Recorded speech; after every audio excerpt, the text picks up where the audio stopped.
Lunar. Laboratório de Podcasts Narrativos da UERJ.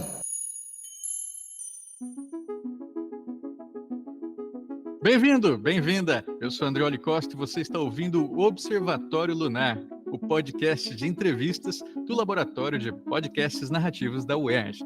E hoje eu tenho o prazer de receber aqui o querido Rodrigo Alves, que é apresentador do Vida de Jornalista, roteirista e diretor do Rio Memórias e, claro, professor de podcast, formando várias turmas aí ao longo dos últimos anos. Tudo bom, Rodrigo? Andreoli, grande abraço para você. Obrigado, cara, pelo convite. Tudo ótimo por aqui. Adorei o nome já do podcast Observatório Lunar. Achei maravilhoso e fico muito feliz. Você sabe, né, que eu gosto muito de trocar ideia sobre esse assunto. Então, é um prazer para mim. Obrigado, vamos nessa. Maravilha. Rodrigo, então, para quem não te conhece, eu gostaria que você se apresentasse, né? E diga, então, quem é Rodrigo Alves? Cara, eu sou um jornalista já há 25 para 26 anos. Sempre trabalhei em redação até uns 4 anos para cá, quando eu resolvi me dedicar à produção de podcasts, né? Eu já fazia podcast desde 2018. Eu fazia primeiro um podcast de bate-papo sobre basquete, o Dois Pontos, quando eu trabalhava na Globo. E no mesmo ano eu lancei o Vida de Jornalista, que é o meu projeto autoral, podcast que já tem mais de 5 anos no ar e que é o projeto do meu coração, que é sobre o ofício, sobre a profissão, os bastidores de reportagens, de coberturas, perfis e carreiras de jornalistas que eu considero importantes, que é um projeto que eu já tenho tocado desde 2018 e que me deixa muito feliz. E desde que eu passei a me dedicar exclusivamente aos podcasts, eu também tenho feito outros podcasts. Eu abri uma produtora e aí eu tenho feito podcasts todos narrativos, sempre é o que eu gosto, é o que eu amo fazer, é o que hoje me dá mais prazer de fazer no jornalismo, sempre com essa pegada jornalística ou histórica, ou as duas coisas, mas eu gosto muito de pensar em experimentação de linguagem, a maneira como a gente conta as histórias, e acho que o podcast narrativo proporciona isso. Então, na essência, eu sou um jornalista, não sei se eu vou estar fazendo podcast daqui a 5 anos, 10 anos, provavelmente eu vou continuar fazendo jornalismo de algum jeito, mas hoje o que me apaixona é fazer podcast, é trabalhar com jornalismo em áudio e principalmente os podcasts narrativos. Não sei se você pode contar já, mas você me deu um spoiler que você está pensando num projeto novo aí. É jornalístico e não é. Estou fazendo 3 podcasts narrativos grandes. Um é a 5ª temporada do Rio Memórias, que é o podcast que eu já faço há algum tempo. Eu faço os roteiros, coordeno a produção, apresentado pela Gabriela Montoni. E eu estou fazendo outros 2 que eu não posso adiantar muito ainda, por questões lá de contratos, né, com o cliente. Mas um é numa pegada parecida com a do Rio Memórias e o outro é numa pegada que flerta um pouco com a ficção, com a construção de cenas e personagens. Inclusive, eu faço um personagem nesse podcast, que meio que sou eu mesmo o personagem, porque o personagem é um jornalista que apresenta um programa, então tá tudo dentro do meu universo. Mas é um desafio muito grande. A gente vai trabalhar com atores, dubladores também, fazendo personagens. Tá um negócio assim, que dá um frio na barriga, mas é uma produção que eu tô gostando muito de fazer e com boa parte da equipe que já trabalha comigo, com a Clara Costa, que você conhece, Andreoli, que é a editora e sonorizadora do Rio Grande Memórias. editora, grande Ela editora. é muito legal e ela também tá nesse projeto. E mais, vou te adiantar um spoiler aqui. Ela também faz uma personagem nesse podcast, então a gente vai ouvir a voz dela também nesse podcast. Enfim, mas isso são coisas para serem publicadas aí mais para o segundo semestre, mas eu tô me equilibrando agora. E eu nem coloquei nessa equação aí o Vida de Jornalista, Vida. né? Que é o meu podcast do coração, mas que eu ainda não consegui encaixar no cronograma, porque no fim das contas é isso, né? O Vida ainda não é o que paga os meus boletos, então eu tenho que ir fazendo esses outros trabalhos que muito, muito bom para mim, pelo menos eles me dão muito prazer. Eu até agora não tô me forçando a fazer nada que eu não acredito e que eu acho chato. Todos os projetos em que eu tô me enfiando aí, eu adoro fazer, então tá tudo certo. Essa pegada jornalismo-ficção tem inspiração no Welcome to Night Vale, por exemplo? Acho que essa é uma referência de todo mundo, né, que já passou por essa experiência de fazer alguma coisa relacionada à ficção. É a primeira vez que eu tô fazendo. É um podcast de história, ele é baseado em pesquisa histórica, mas a gente vai visitando momentos da história e aí é meio isso, uma viajante no tempo que vai passando ali pelas cenas. A gente vai recriando as cenas com personagens reais que estão sendo reencenados e com alguns personagens fictícios também que vão ajudar ajudar a contar essa história. Mas tem outras referências também, enfim, a própria referência mais recente do Spotify, né, que fez um podcast de ficção, que é meio uma super produção, né, o podcast com o Selton Mello, enfim, mas eu acho que a grande referência, no fim das contas, é a boa e velha radionovela, nesse caso, sabe? De rádio mesmo, assim, acho que tem um pouco dessa pegada de ser uma novelinha também, acho que tem muito dessa inspiração, inclusive quando me procuraram, a primeira referência foi essa. Tem o Night Vale, tem o França e o Labirinto, tem um pouco de cada coisa e a gente vai tentando montar um caldeirão aí, mas tá bem divertido de fazer. O que costuma te inspirar para a criação dos projetos, para pensar as pautas? O que te toca? Para mim, André, olha, eu sempre tento ter algumas coisas em mente, assim, que me fazem decidir se eu vou fazer um projeto ou não. Primeiro, a questão da pauta, que eu acho que para quem é jornalista é fundamental, né? Acho que a pauta não é o tema, né? Não é o assunto. O assunto é uma coisa, você vai falar sobre um determinado assunto. A pauta é o que você vai fazer com esse assunto, de que maneira você vai contar aquela história ali. Isso é uma coisa que me pega muito na hora de pensar num projeto. Então, todos esses que eu estou fazendo até agora me deixam muito felizes e tranquilos em relação à pauta. E a outra coisa, cada vez mais tem me instigado é essa questão da experimentação de linguagem, do que eu posso fazer para contar a história de um jeito diferente do que vem sendo contado, né? Porque a gente já tem muito podcast narrativo sendo feito no Brasil de forma com muita qualidade, sabe? Uhum. Projetos muito bons que você sabe que não ficam devendo nada para os estrangeiros. Claro que os americanos já fazem isso há muito mais tempo, então eles têm, né, um know-how muito grande nisso, mas a gente faz muitas coisas boas aqui no Brasil, né? Tem vários exemplos aí. Mas eu acho que o que me pega mais é isso de ficar esticando essa corda da linguagem e tentar ver coisas como essa questão da ficção, que não é uma novidade, né? Como a gente citou aqui alguns exemplos, mas a gente tem conversado muito sobre a música nesse podcast específico. E mais uma vez eu estou trabalhando com o Gabriel Falcão, que é o compositor de trilhas que está comigo em todos os meus projetos, e a gente fica amassando esse pão, sabe? De como é que vai ser a música, que tipo de música a gente quer. Então, assim,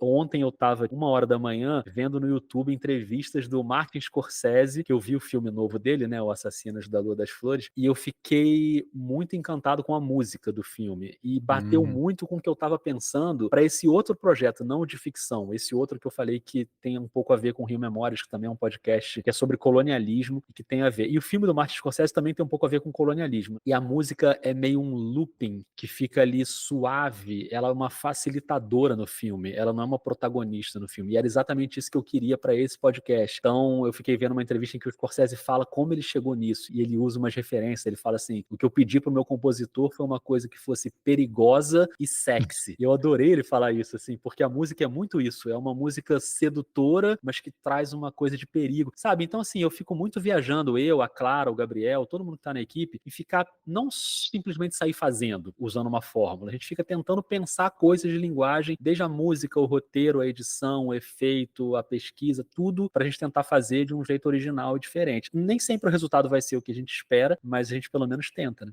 Eu estava ouvindo os primeiros episódios do Vida para a gente gravar essa entrevista. Meu Deus!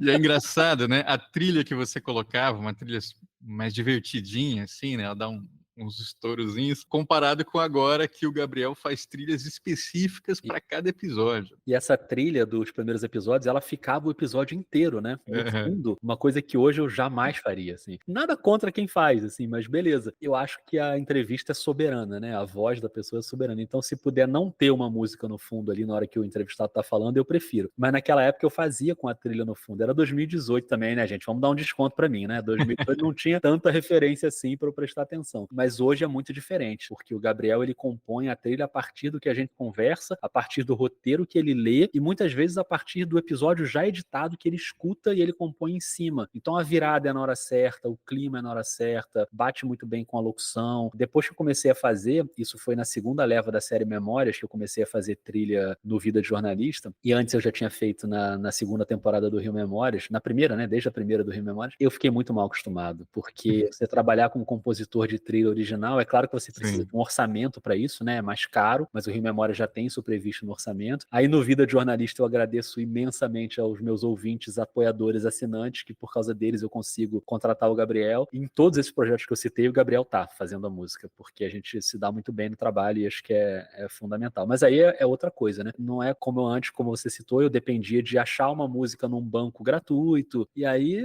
às vezes você vai achar uma música ali legalzinha, mas ela não vai encaixar perfeitamente, diferente, né, na sua narrativa. Então, a trilha hoje é uma coisa que me encanta demais no podcast. Lunar. E agora vamos retroceder um pouco para pensar. Eu perguntei quem é você, né? Aí você já explicou um pouquinho também quem é o Vida, mas eu queria saber como é que era a sua vida de jornalista quando você resolveu criar o programa. Era uma vida meio dupla, né? Porque eu trabalhava no Esporte da Globo, isso era em 2018, eu entrei na Globo em 2006, então já trabalhava bastante tempo lá. E nessa época que eu criei o Vida, eu já estava trabalhando como comentarista no Sport TV, comentarista de basquete fixo. Era uma coisa que eu já fazia esporadicamente, mas antes eu trabalhava na redação do site, do GE. E aí depois eu passei a trabalhar fixo como comentarista do Sport TV. Então eu já não tinha que cumprir uma rotina na redação, de trabalhar 8 horas na redação. Eu só ia para a redação na hora do jogo, né, de fazer o jogo. Mas o meu trabalho era muito em casa, pesquisar, estudar e tal, ficava muito em casa. Então eu conseguia manobrar um pouco melhor o meu tempo. Por isso que logo depois que eu lancei o Dois Pontos, que a gente fazia na Globo, eu resolvi tirar da gaveta esse projeto do Vida de Jornalista, porque eu falei, bom, agora vai dar para eu fazer. Eu vou ter tempo de fazer uma entrevista. Eu conseguia, eu tenho que pesquisar. Eu trabalho muito na madrugada, né? Acho que quem me conhece sabe que eu sou um ser da madrugada. Então, eu fico muito ali no fuso meio trocado. Aí eu consigo ir manobrando e aí por isso eu resolvi tirar essa ideia do papel e fazer as entrevistas ali para o Vida de Jornalista. Mas a minha vida naquela época ali era como vinha sendo 15 anos para trás, assim, eu sempre fui um rato de redação no jornalismo, sempre trabalhei em redação, primeiro no Jornal do Brasil, depois saí, trabalhei em revista, enfim, num período curto, e aí entrei na redação da Globo. Isso foi uma mudança meio radical para mim quando eu decidi sair da Globo, né, de me dedicar só aos podcasts, porque hoje eu trabalho em casa, nesse cantinho aqui, onde eu estou conversando com você, nessa mesa de trabalho, eu faço tudo daqui. Claro, de vez em quando eu vou ao estúdio fazer uma gravação, vou fazer alguma externa, mas a maior parte do meu trabalho é feito daqui. Então, é uma rotina bem diferente do que era a minha vida de jornalista ali na época em que eu resolvi lançar o Vida. Era um outro mundo, assim. Qual que foi o seu ponto de virada? Falar assim, tá, acho que agora é podcast. É jornalismo ainda, mas é podcast, não Globo. Essa ressalva foi bem importante, porque para mim o mais importante é ser jornalismo ainda, sabe? E é a primeira coisa. Tá acima de ser podcast, ou comentário na TV, ou trabalho na internet, ou jornal impresso. Jornalismo para mim tá acima de tudo. Apesar de alguns podcasts que eu faço hoje terem uma pegada talvez mais de história do que jornalismo. E eu faço. Claro, não sou eu que faço as pesquisas históricas, né? Tem um historiador sempre fazendo, que eu acho muito importante. Mas naquele momento ali, eu já estava escutando muito podcast narrativo. Quando eu lancei a primeira temporada do Vida em 2018, tinha pouquíssimos podcasts narrativos no Brasil, tanto que a primeira temporada nem é no formato narrativo. E naquele ano de 2018 surgiram vários podcasts narrativos que até hoje são referências para mim, tipo Rádio Escafandro, 37 Graus, o Vozes da CBN, né, que acabou, mas enfim, 37 Graus também acabou, mas são podcasts que eu ouvi aquilo ali e eu falei, pô, eu quero fazer isso. Os americanos já faziam, né? Claro que a gente já tinha alguns no Brasil, tipo Projeto Humanos, enfim, alguns outros Mas era já mais muito antigos, recente mas também, era né? raro, E aí ali eu fiquei meio obcecado com aquilo. E eu comecei a fazer nessa rotina dupla, né? Trabalhando na Globo e fazendo podcast. E aí comecei a fazer contas, né, Andreoli? Se dava para eu fazer esse salto, porque, poxa, era um emprego, né? A gente sabe que o mercado de jornalismo é difícil e quem tem um emprego se agarra nele, né? Então você tem benefícios, plano de saúde, todo esse tipo de coisa que eu tive que botar no papel. Inclusive, antes de entrar aqui na gravação com você, eu estava conversando com uma amiga minha que também está nesse dilema de sair, será que dá, será que não dá? E a gente estava conversando exatamente sobre isso agora. Mas é difícil, é uma decisão difícil. Mas aí eu fazendo as contas todas, demorei quase um ano pensando nisso e tomei essa decisão de sair, porque ali eu falei, o que eu quero fazer de fato agora é isso, e o meu trabalho, de certa forma, eu adorava trabalhar no Sport TV, era ótimo, me divertia, a equipe era ótima, o trabalho era ótimo, mas ele, de certa forma, limitava o quanto eu podia avançar na produção de podcast, né? Que eu tinha compromissos ali para fazer e tal, então eu ficava meio limitado, sempre trabalhando no cantinho ali da madrugada. E aí não foi uma decisão fácil, mas chegou uma hora que eu falei, não, é isso, o que eu quero fazer agora é podcast, e não tenho nenhum problema em daqui a 1 ano, 2 anos, eu falar, não, eu não quero mais, eu quero voltar para a redação, eu tenho zero apego à maneira como eu vou contar as histórias, eu quero sempre contar a história do jeito que tá me fascinando naquele momento, sabe? Se daqui a pouco eu mudar e vier uma outra coisa, se eu, sei lá, encasquetar que eu quero trabalhar com jornal impresso, eu quero voltar para uma redação de jornal, que parece uma coisa muito antiga, né, falar isso hoje. Mas sei lá, pô, pode ser que me dê isso na cabeça, então eu não tenho nenhum problema com isso. Mas eu acho que jornalismo eu vou fazer durante um bom tempo ainda. Nos primeiros episódios do Vida, você até avisa, né? Se você prefere texto, tem nossa matéria. Se você prefere vídeo, tem no YouTube. teve também um processo de aceitar o áudio como a mídia principal?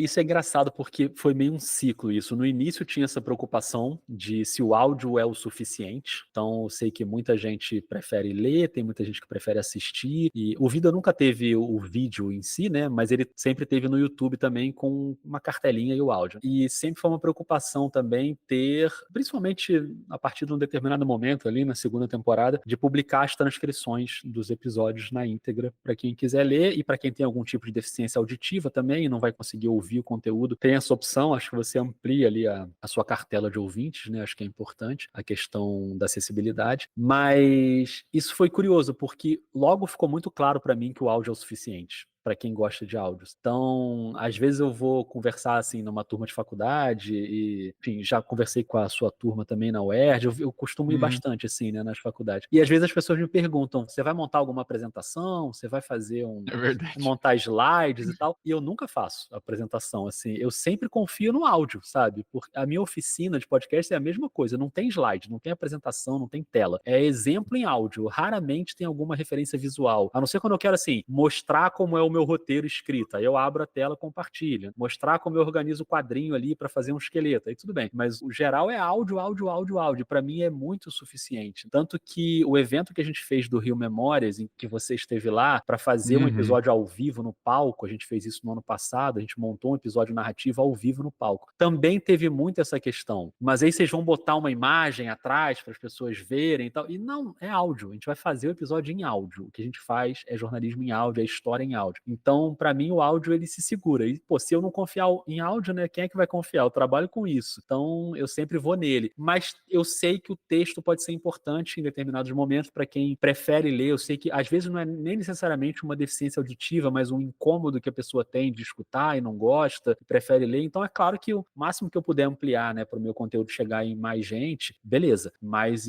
hoje eu aposto muito no áudio. É interessante, né? Porque os alunos, especialmente, eles têm uma ansiedade com não ter o suporte visual. Então, eles acham que não vai engajar. Então, eles falam assim, professor, vamos sair para a externa? Vamos levar a câmera, vamos filmar? Falo assim, gente, você sabe como é que filma? Para você filmar, você tem que ficar trocando de posição. Você dá um take, pega outro take, regula a câmera. Cada hora que você sai da luz, você tem que regular essa iluminação. Então, se você for pensando em vídeo, você não vai estar focando em áudio. E a gente está fazendo áudio, né? Então, a gente precisa estar com a concentração ali É na isso. captação. Não, eu em 2019, eu fiz uma experiência que até hoje eu gosto muito dela e gostaria de repetir, que é um pouco parecida com essa do Rio Memórias que eu citei, que eu fiz uma pré-estreia de um episódio do Vida, que é o episódio que é um dos mais importantes do Vida até hoje, que é o da Guerra do Vietnã, com José Hamilton Ribeiro. É ótimo. Então, eu fiz no auditório da SPM, aqui no Rio de Janeiro, a gente juntou uma galera, alunos e tal, eram umas 70 pessoas no auditório, e eu toquei o episódio. Então, assim, o do Rio Memórias, a gente fez o episódio no palco, na hora, ao vivo. Então, a Gabi, que é a locutora, ela fez as locuções, tinha um entrevistado ali, tinha trilha sonora sendo feita ao vivo, tinha uma pianista tocando um piano no palco, tinha um percussionista. Então, era tudo feito ao vivo.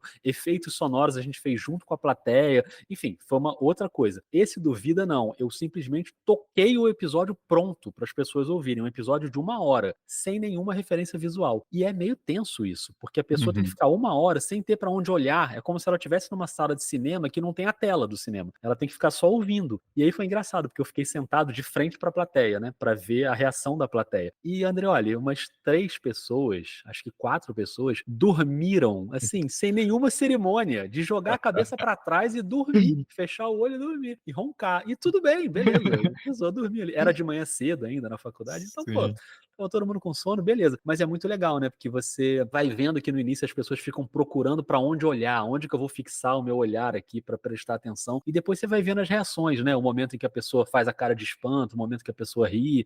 Então, foi muito legal essa experiência. Eu queria fazer isso de novo, tipo, pegar um episódio pronto e fazer uma sessão de escuta. Acho que o Projeto Querino fez isso também. O Thiago Rogério juntou uma galera muito boa e fez uma pré-estreia com todo mundo com fone de ouvido ali para tocar.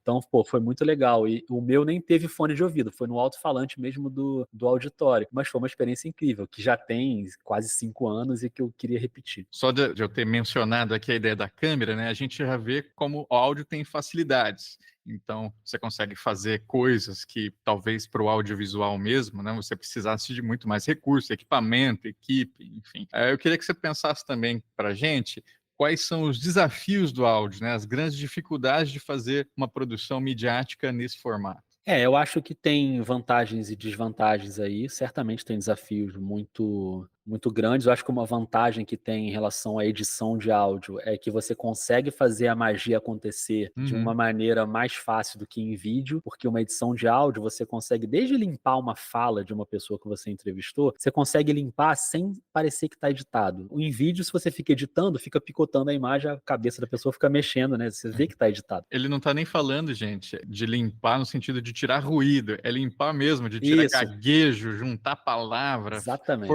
reformar a frase inteira. Tirar um silêncio que ficou exagerado aqui e ali, qualquer corte que você faça em vídeo é perceptível. No áudio, não. Parece suave ali e fica ótimo. Mas você certamente tem desafios. Para mim, o maior desafio no trabalho que eu faço, que é narrativo, né, e que acho que o pessoal que está escutando e vendo a gente passa muito pela cabeça das pessoas também, é fazer o ouvinte se sentir ali dentro da cena, sabe? Da história. Que é uma coisa que, para mim, tem um paralelo aí com a literatura, sabe? Mais do que com o cinema. Porque a literatura é isso. Você tá lendo ali um texto e você fica o tempo inteiro imaginando como é que é o personagem, como é que é a cena, o que tá acontecendo. Podcast narrativo em áudio, acho que é isso. Podcast narrativo em áudio é uma redundância, porque podcast narrativo em vídeo, ele já existe há muito tempo, se chama documentário, né? Então, tudo bem.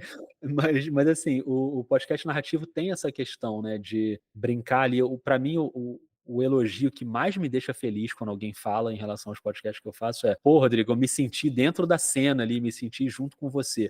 Isso aí para mim me ganhou, sabe? Quem fala isso me ganha completamente, porque a minha ideia é exatamente essa: o tempo inteiro não esquecer que tem um ouvinte do outro lado, e geralmente eu tento pensar em um ouvinte, não um coletivo de ouvintes. Acho que para mim, eu sempre penso no podcast como uma coisa de 1 para 1, sou eu falando para uma pessoa, então sempre que eu me refiro a ouvinte, eu me refiro no singular, eu não falo caros ouvintes, não sei o que, eu sempre tento falar para uma pessoa, que é aquela pessoa que está escutando. Apesar de eu ter dado um exemplo aqui de um momento em que eu botei 70 pessoas para ouvirem ao mesmo tempo lá no auditório. Mas geralmente, né, as pessoas ouvem podcast sozinhas. Então, acho que esse é um desafio. Porque, assim, esse desafio, André, olha, é muito fácil você cruzar a linha e ficar uma coisa meio piegas, meio clichêzona. Então, é o tempo inteiro você ficar nesse equilíbrio ali, sabe? Será que eu tô botando muita sonorização, né? E aí eu abri a porta, barulho da porta. E aí eu andei, aí barulho dos passos. Aí eu entrei no carro, aí abre a porta do carro. Então, quando você começa também a se perder nesse personagem do sonorizador, eu acho que fica uma coisa exagerada. É uma linha de equilíbrio ali que a gente vai acertando, vai errando, vai moldando com o tempo. Mas talvez esse seja o desafio para mim. E para mim, pessoalmente, teve um desafio, principalmente no início, que foi o desafio de aprender a editar, mexer no programa de edição. Eu acho que talvez seja a parte que mais exige um conhecimento técnico para quem faz podcast, porque você tem que aprender a mexer no programa, né? Você tem um software ali para mexer, não é necessariamente uma atividade jornalística que é a de entrevistar, que é de escrever um roteiro. Isso eu já, de certa forma, já fazia, né? Eu entrevistei gente durante a minha trajetória inteira, mas editar eu nunca tinha editado. E eu não cheguei a fazer um curso, eu fui meio na marra ali, sabe? Um tutorial do YouTube, como fazer isso, como fazer aquilo. E aí hoje eu tô satisfeito com o jeito como eu edito, mas é um processo ainda, né? De tentativa e erro ali, mas é muito prazeroso, eu gosto muito dessa parte. Eu acho que até por essa interface aí muito literária, né, que você mencionou, que é de imaginação, é de texto, é de apuro, tem muito de criação artística também no que a gente faz, né? Que é como é que eu transformo isso? Isso é uma informação, mas eu preciso passar essa informação de um jeito que é mais do que informativo. Ele precisa tocar nessas pessoas de alguma maneira. Totalmente, em todas as etapas, né? No roteiro tem muito isso, na edição tem muito isso, na hora de gravar a locução tem muito isso também. É um processo que eu gostei muito da maneira como você colocou, de ter uma relação com a arte de algum jeito. Isso pode parecer meio pretensioso, né? O que eu faço é arte. Não é isso, né? Eu não sou um artista. Mas tem um pouco a ver com isso. Esse podcast que eu tô fazendo, que flerta com a ficção e que tem cenas e personagens, cara, eu acho uma maluquice. Eu fico escrevendo roteiro em que eu posso inventar o que eu quiser. Claro, tô dentro de uma proposta histórica ali, então a informação histórica eu não posso mudar, mas o jeito como cada personagem se comporta, o arco de cada personagem, o que vai mudar ao longo dos episódios, isso tá dentro da minha minha cabeça. E assim, pode ser bom, pode ser ruim, mas é meu. Eu tô ali fazendo desse jeito. E aí você escreve, depois você vai ler, você fala, isso aqui acho que não vai funcionar. Aí você vai e muda e troca aquela cena. Então, ontem, por exemplo, eu tava conversando com a Clara e a Clara deu uma ideia pro personagem dela que pode acontecer no futuro e eu já anotei porque eu falei, pô, isso aí vai funcionar. Então, assim, tanto num roteiro 100% documental, que você não tem nada de ficção, mas também você tem que fazer escolhas. Você faz escolhas o tempo inteiro de como você vai contar aquela história, que cena eu vou colocar primeiro, o que que vai entrar depois, onde vai entrar a entrevista, onde vai entrar uma música, onde vai entrar... Tudo isso é uma escolha que é o que mais me dá prazer de fazer na produção de podcast, que é a hora de sentar e roteirizar. E no meu caso eu faço meio misturadinho, porque eu escrevo o roteiro e edito ao mesmo tempo e gravo a locução ao mesmo Grava tempo. na hora, né? No Vida de Jornalista, porque sou eu que faço todas as etapas. Mas, pô, esse processo eu adoro, assim. O momento da criação, pra mim, é impagável, assim, cara. É um momento que ali eu tô felizão trabalhando, sabe? É basicamente isso. E tem aqueles momentos, assim, que nem todo ouvinte vai perceber, mas é um capricho na edição que você coloca, uma trilha que sobe no momento certo, aí você pensa assim, é isso aqui, é isso aqui. Exatamente. E às vezes é melhor quando o ouvinte não percebe. O bom do negócio é ele ser silencioso pro ouvinte. Eu lembro de um episódio do Vida, que é o episódio que eu fiz no meio da pandemia com os filhos dos jornalistas, numa época que estava, né, todo mundo ali no home office e trabalhando com o filho do lado. E aí eu fiz um episódio com isso e pedi para mães e pais entrevistarem os filhos pro episódio. Então é um Ótimo. episódio totalmente assim, fofo, criança falando, coisas engraçadas e tal. E aí eu lembro que o Tomás Chiaverini, da Rádio Escafandro, já tem tempo isso, foi no auge da pandemia ali. O Tomás mandou uma mensagem falando, cara, eu adorei a edição desse episódio porque ele parece que não tem edição. Ele vai direto, assim, sabe? E eu guardei isso que ele falou desde essa época, porque isso eu achei um elogio muito bom, sabe? Uhum. É a edição que parece que não tá editado, parece que você tá dentro de uma Um história ali. fluxo, E ele né? foi mega editado esse episódio. Imagina, entrevistas com crianças, você tem que editar tudo ali o tempo inteiro, porque é um caos, né? E foi legal ele ter falado isso, assim, porque a ideia às vezes é essa, né? Às vezes o sutil é o que vai fazer a experiência ficar legal, sabe? Não necessariamente um monte de coisas de edição que você vai colocar ali. Às vezes é uma coisa suave que vai fazer funcionar. Tem uma outra coisa que eu queria que você comentasse, até nem sei como é que é isso para você, mas é essa mudança também da relação do ouvinte contigo, né? Que quando você é um jornalista padrão, as pessoas podem gostar ou não do seu texto, pode ser uma referência daquela maneira, mas o podcast também traz uma relação de proximidade, né? Você faz, inclusive, seus encontros do Vida, o pessoal vai lá tomar uma cerveja contigo, tem uma outra aproximação, parece. Eu acho que podcast é muito isso, né? É uma relação de intimidade entre quem tá falando e quem tá ouvindo, que de certa forma é uma herança do rádio também, eu acho, mais uma aí do podcast, né? Que no rádio antigamente tinha muito isso, né? As pessoas se apaixonavam por locutor de rádio, ia pra porta da rádio com cartaz, casa comigo, esse tipo de coisa, né? Podcast acho que não chega tanto, mas nunca pediram pra casar, não. Mas assim, eu acho uma coisa muito louca e muito deliciosa, né? Essa relação de proximidade com os ouvintes. Claro que com jornalistas, se você pega esses jornalistas assim, mais astros da profissão, estrelas e tal, às vezes eu Especialmente vou, né? colunistas, né? Colunistas e pessoa que tá na tela, né, na televisão, que todo mundo conhece o rosto. Eu lembro no último congresso da Abrage, teve uma apresentação que o Caco Barcelos foi homenageado. Era uma loucura, assim, uma loucura. O cara era uma estrela do rock. A Sim. palestra dele tinha 300 pessoas do lado de fora, que não conseguiram entrar, e todo mundo querendo tirar foto e tal. Então é claro que para alguns jornalistas isso já acontecia. Nunca foi o meu caso, né? Mas com o podcast, numa escala muito menor que isso, pô, eu acho muito legal quando alguém vem falar, sabe? Geralmente eu vou muito nesses encontros de jornalismo, e como meu podcast é sobre jornalismo, geralmente tem bastante gente lá que ouve, né? Estudantes, pessoas da profissão mesmo. Então, vira e mexe, vem alguém falar, sabe? Pô, eu ouço Vida e tal, não sei o quê. Já aconteceu uma ou duas vezes de eu ser reconhecido pela voz, o que eu acho muito doido Olha. também. De eu estar numa roda, isso aconteceu num festival Piauí, em São Paulo, uma vez. Eu tava assim, conversando com 3 pessoas, aí daqui a pouco uma mulher olhou assim e falou, peraí, você é o Rodrigo do Vida de Jornalista? Eu falei, sou. Ela, nossa, eu reconheci pela sua voz. Eu achei muito doido, né? Mas tem muito isso. Então, esse senso de comunidade, de ouvintes, é um negócio que eu tento alimentar muito, sabe? De o tempo inteiro ficar interagindo, seja em rede social, seja nesses encontros aí que você citou. Sempre que eu viajo para algum lugar, eu boto uma mensagem lá no Instagram, no Twitter, galera, eu tô aqui na cidade tal, e aí, bora ali conversar? E aí vem uma galera que eu digo, não é assim, 100 pessoas. Às Sim. vezes 15 pessoas, 10 pessoas, 20 pessoas, pô, que eu já acho muita coisa, né? Pessoas que eu nem conheço, algumas eu já conheço, mas a maioria não, que vão lá, pô, porque gostam do trabalho que eu tô fazendo aqui, nesse cantinho da minha sala, sabe? Eu Uhum. acho isso uma doideira muito positiva. Então, sempre tento alimentar isso. E essa relação acho que tem muito a ver também com, isso vale para vários podcasts, para a maneira como eu me refiro ao ouvinte durante o podcast. Eu, o tempo inteiro, nos episódios do Vida, pelo menos uma ou duas vezes, eu chamo o ouvinte. Você que está escutando, o que você achou disso? O que você achou daquilo? Para quem está ouvindo também, não achar que eu esqueci de quem está do outro lado, sabe? E que sou só eu falando. Não, eu quero falar diretamente com aquela pessoa. Então, falar literalmente isso na locução, eu acho uma coisa que para mim é importante. Vira e mexe nos episódios, eu chamo. Você que está ouvindo, pensa aqui comigo. O que você faria nessa hora do que essa pessoa Uhum. falou, né? Eu Então, sei que você essa está pensando é isso. isso, exatamente. Às vezes eu faço essa brincadeira, eu te conheço, você que tá aí do outro lado, eu sei que você já pensou, não sei o quê, não sei o quê. Então, essa relação pra mim nutrir isso aí, pra mim é muito importante, sabe? Uma coisa interessante do Vida, né, é que ele também constrói pontes entre esses jornalistas das antigas, especialmente na série Perfil, com essa nova geração. Por exemplo, o último episódio com o Francisco José, eu nunca tinha visto aquela reportagem lá que ele está sendo sequestrado e fazendo uma passagem, né? Só então os assaltantes e os reféns apareceram na porta do banco.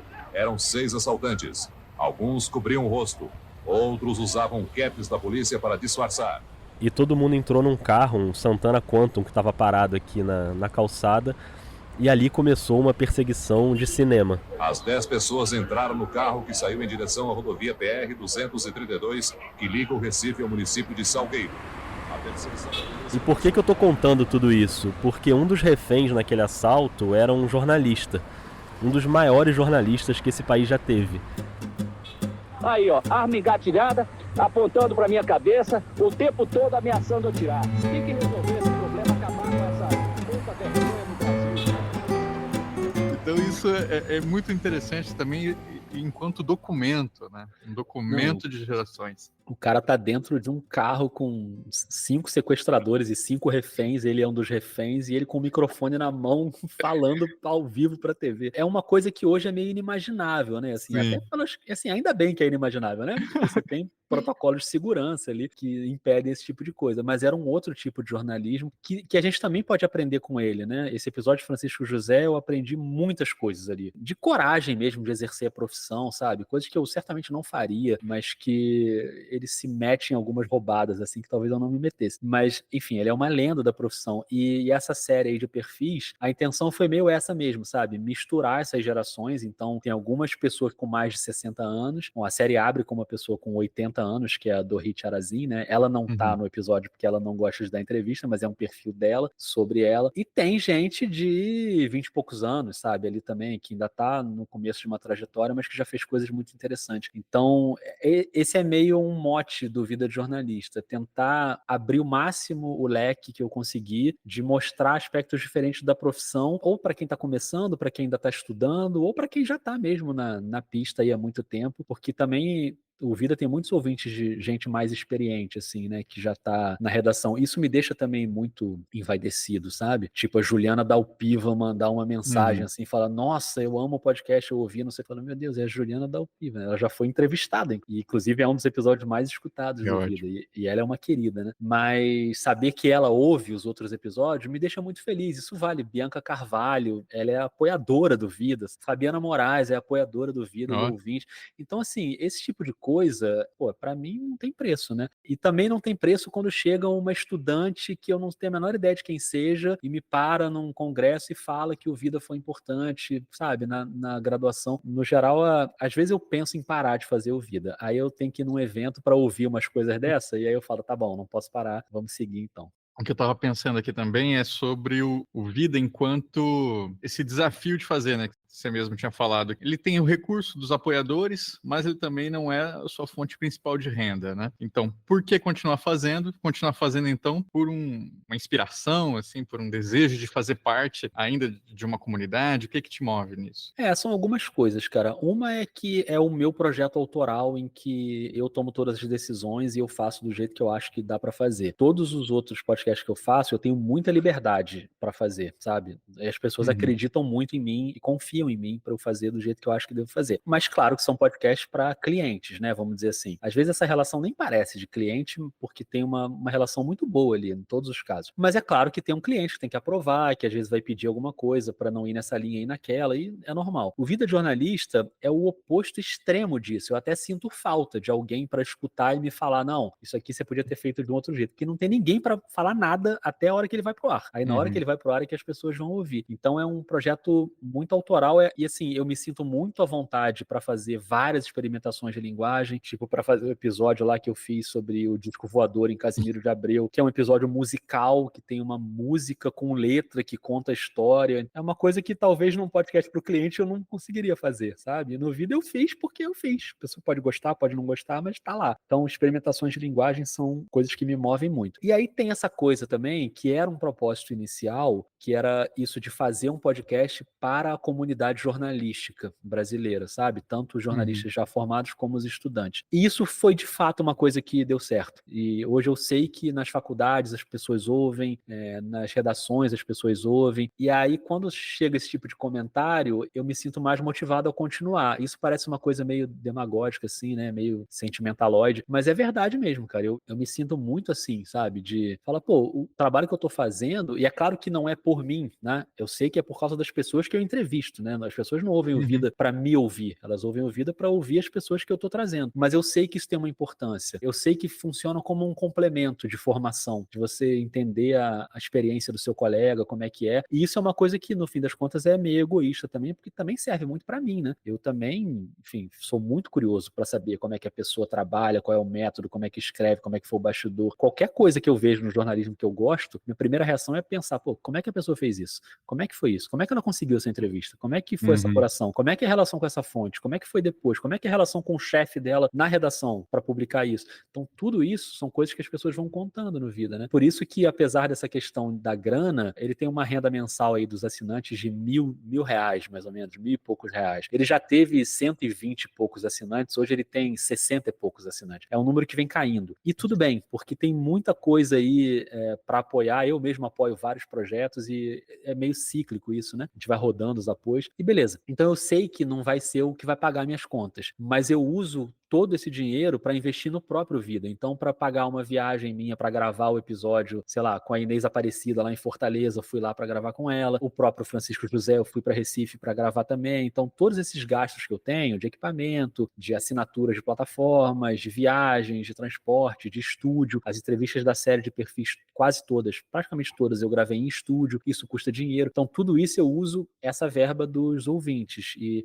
eu não pago para fazer o Vida, sabe? Eu acho que no mundo do podcast isso já é uma vantagem, você não pagar para fazer o seu conteúdo. Então, pelo fato de eu não pagar para fazer, eu consigo manter a produção e eu vou pagando meus boletos fazendo esses outros trabalhos e fazendo a minha oficina e por aí vai. Então, hoje eu consigo manter esse equilíbrio. Não sei se vai ser sempre assim. Agora, por exemplo, eu estou nesse momento em que primeiro semestre eu dificilmente vou conseguir produzir alguma coisa pro Vida. Eu estou pensando em fazer alguma coisa de episódio bônus, assim, só para não ficar sem nada, mas uma temporada eu não vou conseguir fazer no primeiro semestre, o que é muito ruim, né? Porque, assim, tem gente que apoia ali financeiramente e tal. Eu entendo que é uma coisa ruim. Mas, infelizmente, é o que dá pra fazer. Assim, é um podcast muito nichado, né? Com um público muito nichado, não tem uma audiência muito grande. Então, para conseguir financiamento é mais difícil. Eu entendo tudo isso. Mas eu quero não parar de fazer, sabe? E mesmo que eu tenha que fazer intervalos maiores, continuar fazendo, porque eu sei que as pessoas gostam e eu sei que eu gosto. Por que você reeditou alguns programas? Porque quando eu fui ouvir os antigos, você dá até o aviso, né? Eu atualizei esses programas aqui, vocês vão ouvir a versão 2.0 deles.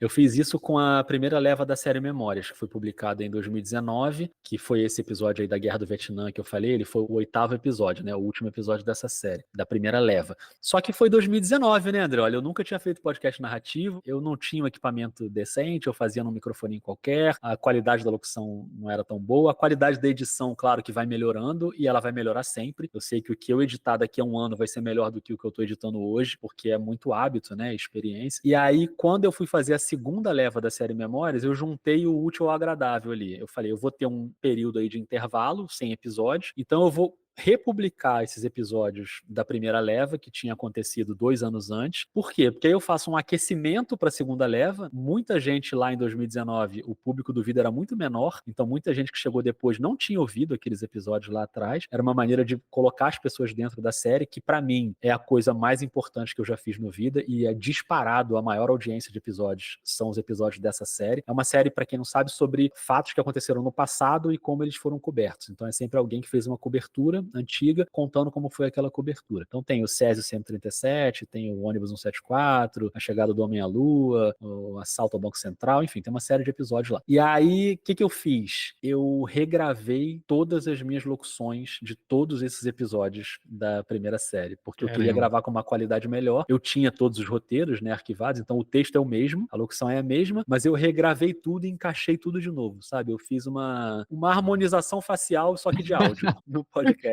E é claro, mexi na edição, melhorei os volumes estavam todos descompensados, uma hora o volume ia mais alto, outra hora mais baixo. Eu dei um trato nele para ele ficar mais bonitinho. Então, por favor, quem for ouvir os primeiros episódios da série Memórias, ouça na reedição, que foi em 2022, não ouça lá o de 2019, que tem uma versão mais bonitinha lá para escutar. Quando que a Rádio Guarda-Chuva entra no projeto? A Rádio Guarda-Chuva foi no início da segunda temporada do Vida, depois da série Memórias. Eu já tinha feito a primeira temporada inteira, que durou 1 ano, e já tinha conhecido algumas pessoas ali da Rádio Guarda-Chuva, né? A Rádio Guarda-Chuva é um coletivo de podcasts jornalísticos, uma confraria, na verdade. Não tem nada contratual, não tem nada envolvendo grana, é só uma questão de divulgação mesmo, um divulga o outro, e a gente troca muita ideia ali dentro de um grupo de WhatsApp que a gente tem, enfim. E claro que isso acabou virando uma amizade, né? A gente hoje é muito amigo. E aí a Gabriela Maier, que fazia na época o podcast Põe na Estante, que agora está meio parado porque ela é uma das apresentadoras do Café da Manhã, da Folha de São Paulo, então ela não está fazendo Põe na Estante, mas ela me ligou, foi nem mensagem, ela me ligou, como faziam os antepassados, e aí ela perguntou se eu queria que o Vida entrasse na Rádio Guarda-Chuva, e aí eu lembro que naquela época foi o Vida, o Budejo também entrou, e já tinha os podcasts dos sócios da Guarda-Chuva, né, na época, que era o Finitude, que era da Juliana Dantas e do Renan Suquevicius, e a Rádio Escafandro, do Tomás Chiaverini, e o Põe na Estante da Gabriela. E aí eu entrei para a Rádio Guarda-Chuva e tô lá até hoje, assim, é uma experiência muito legal. Mudou muita coisa na Rádio Guarda-Chuva, tanto que hoje só tem a Gabriela, né? Não tem mais ninguém. A Juliana saiu, o Renan saiu, o Tomás saiu, todas saídas, assim, beleza, não teve problema nenhum, mas foram tocar suas coisas separadamente. Quem fica hoje responsável pela Guarda-Chuva é só a Gabriela, mas a gente tem o grupo com os podcasts que estão ali, sabe? Em torno, Ciência Suja, o Cirandeiras, tem uma série de podcasts ali que ainda estão no selo da Guarda-Chuva. Então, isso para mim foi muito legal e continua sendo. Então, sempre que eu vou a São Paulo, a gente se encontra e bate um papo. É uma relação muito boa e muito proveitosa. Lunar.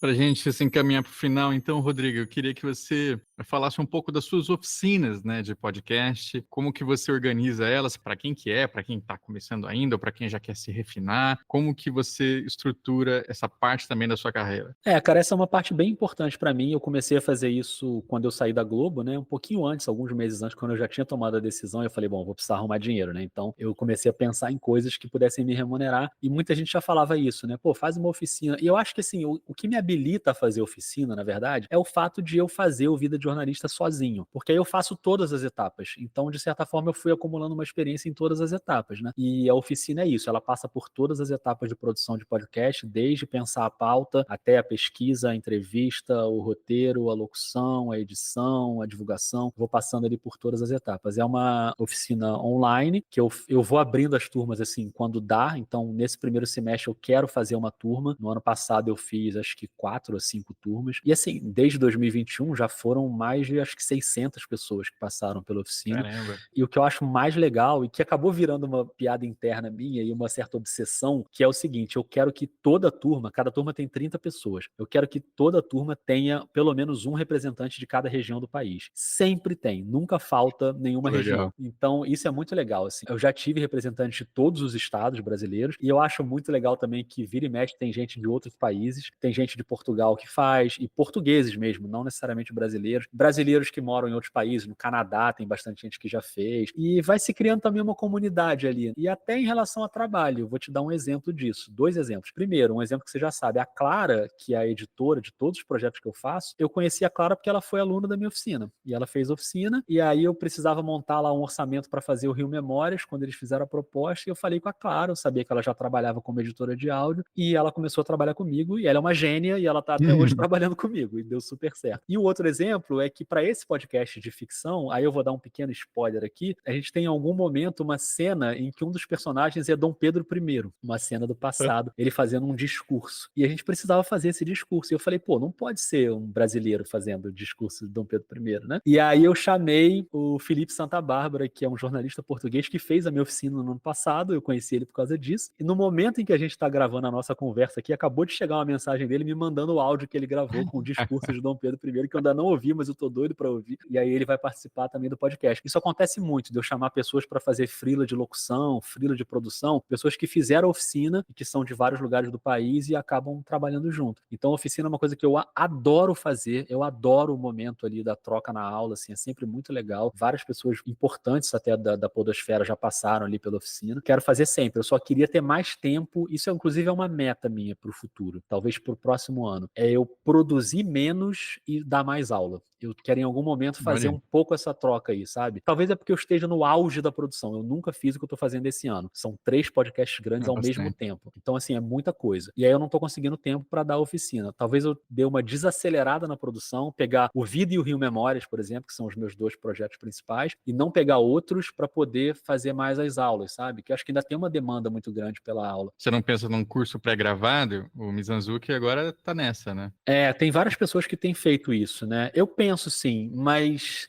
eu resisto um pouco a essa ideia, porque eu Tem acho que... uma proximidade, né? Cara, e diferenciada. a oficina tento tanto, assim, envolver as pessoas da oficina, sabe? Então, por exemplo, a primeira coisa que eu pergunto na primeira aula, todo mundo faz uma apresentação. Então, eu já vou anotando o podcast que a pessoa faz. Tem gente que faz oficina porque já faz um podcast. É né? verdade. Você escuta ele E aí, e e aí eu comenta. boto pra tocar durante as aulas, eu boto um trechinho. Eu fiz isso contigo, né, quando você participou da oficina. Eu boto um trechinho ali, pô, e aí a pessoa que tá na oficina, acho que ela acha legal, né, pô, botou aqui meu podcast pra galera ouvir e tal. Aí eu peço pra pessoa contar como é que ela faz. Então, isso aí, se for na aula pré-gravada, a gente perde isso. Então, essa interação acho que é bem importante. Eu até gravo as aulas pra deixar pra depois, pra quem não consegue assistir na hora e tal, fica tudo gravado e disponível, mas o ao vivo ali eu acho que faz mais sentido. Eu não descarto essa possibilidade não, mas por enquanto eu ainda tô no ao vivo.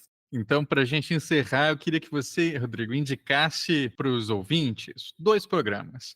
Um seu, um que você acha que merece ser escutado, seja por N motivos, você conta para a gente, e outro de um outro podcast, de uma outra produtora, que você acha que vale a pena conhecer porque ele te tocou de alguma maneira, te sensibilizou de alguma maneira. Cara, então tá, eu vou começar fazendo a minha propaganda então, vou começar pelo meu. Meu episódio preferido do Vida de Jornalista e que, se dependesse de mim, seria a porta de entrada para todo mundo que quer começar a ouvir o Vida, é um episódio chamado A Chegada do Homem à Lua, que é o episódio que abre a segunda leva da série Memórias que eu comecei a publicar em janeiro de 2022, logo depois de fazer essas republicações, né, que a gente citou aqui. É um episódio com a Sandra Passarinho, que é uma gigante da profissão, e ela era estagiária da Globo na época da chegada do Homem à Lua em 1969, e foi o episódio que talvez tenha sido o que eu mais tenha levado tempo para fazer. A produção desse episódio durou 4 meses, o que é muito raro, eu acho que nunca mais aconteceu no Vida, e nem antes disso. Geralmente é na pressa ali, né? Mas esse aí eu consegui fazer com calma, sabe? E eu tava num recesso, tava voltando ainda. Então, assim, a pesquisa foi muito profunda, o roteiro foi muito pensado, eu ia, voltava, parava. As soluções de narrativa ali são soluções que eu gosto. Para mim, é o melhor episódio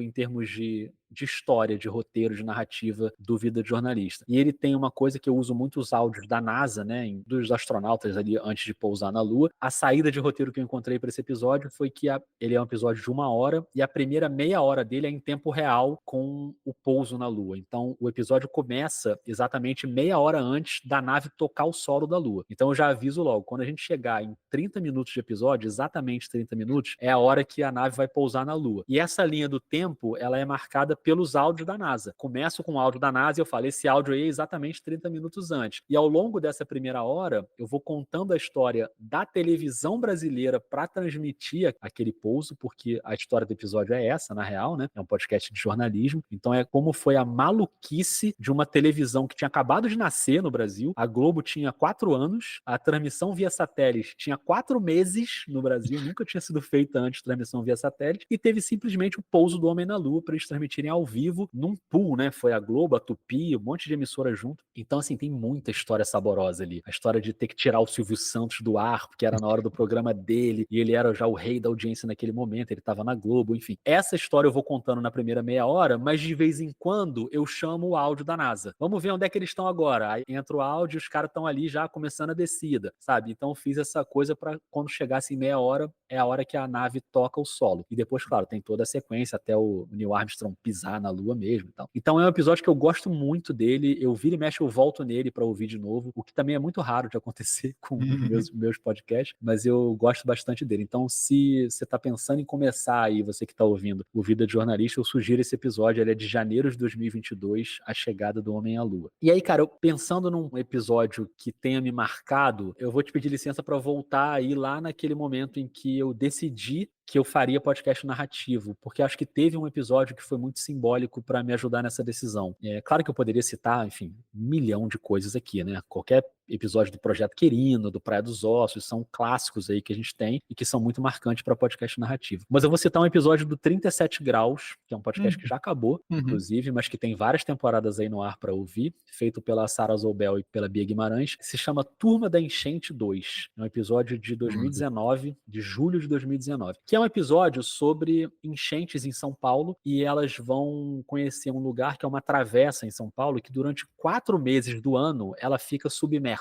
É uma coisa meio doida, assim, sabe? Por causa das chuvas. No período das chuvas, início do ano ali e tal, não dá pra morar lá, porque qualquer chuva, a água vai lá em cima e todo mundo tem que sair. Então as pessoas saem de lá durante 4 meses. Parece inverno na Antártida, sabe? Que fica sem nada durante um tempo, quando tá tudo congelado, depois volta à vida. É meio isso. Esse episódio foi um pouco antes de eu começar a publicar a série Memórias. Eu já estava decidido que eu queria fazer ali podcast narrativo, e ele veio um pouco antes e ele foi aquele carimbo, sabe? Falou, porra, é isso aqui que eu quero fazer. É contar a história desse jeito, e tem momentos muito emocionantes, tem momentos divertidos. O episódio chama Turma da Enchente 2, mas não é uma parte 2, não é que tem o Turma da Enchente 1. É porque Turma da Enchente 2 era o nome do grupo de WhatsApp que as pessoas dessa região criaram para fazer. Então, certamente já era um segundo grupo, né?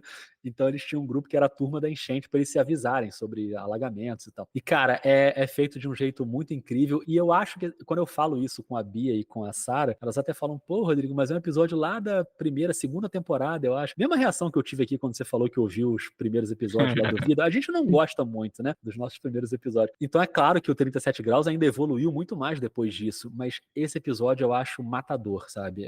E ele é agradável de ouvir, como todo 37 Graus é muito agradável. Então recomendo muito, é de julho de 2019 esse episódio, Turma da Enchente 2 do 37 Graus. Aí aproveita e já maratona o 37 Graus inteiro logo, que ele já acabou, então dá para maratonar com calma.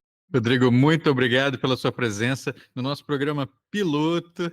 Eu gostaria então que você deixasse seu abraço para os nossos ouvintes e onde que eles encontram você e o seu trabalho. André, olha, eu que te agradeço, cara. Pô, deu para perceber aqui que se deixar, eu fico falando sobre esse assunto aí eternamente, né? Eu adoro conversar sobre isso. E obrigado a todo mundo que escutou, e quem quiser trocar ideia também é só me procurar por aí pelas redes. O Vida de Jornalista tá nas redes todas, né? Enquanto o Twitter ainda sobrevive, mesmo sem esse nome.